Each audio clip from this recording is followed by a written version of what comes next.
কেউ যদি ওযু করে ঘুমায়, পবিত্র অবস্থায় ঘুমায়, আর ওই রাতে সে মারা যায়, শহীদের দরজা পায়। কোন ব্যক্তি এশার নামাজ জামাতের সাথে আদায় করেছে, ফজরের নামাজ জামাতের সাথে আদায় করেছে, নবীজি সাল্লাল্লাহু আলাইহি সাল্লাম বলেন, মুসলিম শরীফের হাদিস, সারা রাত ইবাদতের সওয়াব পেয়ে গেছে। মুমিনের ঘুমও ইবাদত। এখন কোন কাজ কিভাবে করলে ইবাদত হবে, এই ব্যাপারে কিছু বিশেষজ্ঞ মানুষের দরকার আছে না নাই?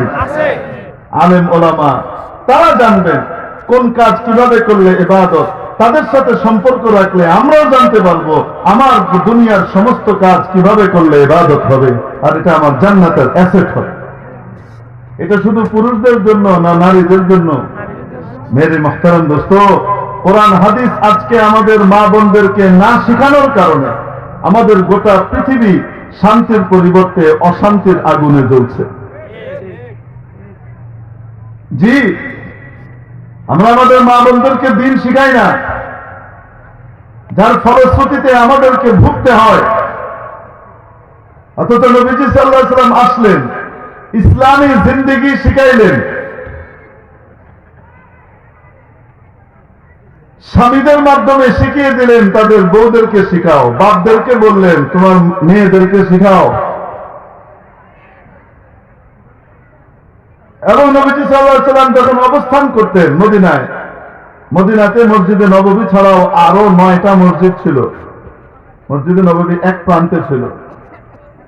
মা বোনরা শুধু মসজিদে নববীতে আসতেন নামাজ পড়তে, নবীজির কাছ থেকে মাসালা মাসাইল নেবেন, শিখবেন দিন। এই জন্য এছাড়া অন্য কোন মসজিদে নববী ছাড়া অন্য কোন মসজিদে নবীজির যুগে মা বোনরা নামাজ পড়েছেন এরকম একখানা হাদিস কেউ দেখাইতে পারবে না।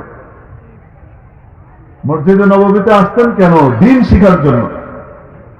দিন শিখিয়ে দিতেন ওনাকে রাসূল সাল্লাল্লাহু আলাইহি ওয়াসাল্লাম। কেন? কিয়ামত পর্যন্ত সমস্ত নারী কুলের মাসালা মাসাইল সাহাবীদের কাছ থেকেই তো মানুষ শিখবে। আর সাহাবীদেরকে নবীজি শিখাবেন কতদিন? আল্লাহ তো জানেন, মাত্র 10 বছর দিয়েছেন মদিনাতে, মাত্র 10 বছর। তারপরে তো আল্লাহ নিয়ে যাবেন। এই অল্প সময়ের ভিতরে এই দিন শিখাইতে হবে। পুরুষরা তো দিন শিখতেছে, মা বোনদেরকেও দিন শিখিয়েছেন। ফলশ্রুতিতে কি হয়েছে জানেন?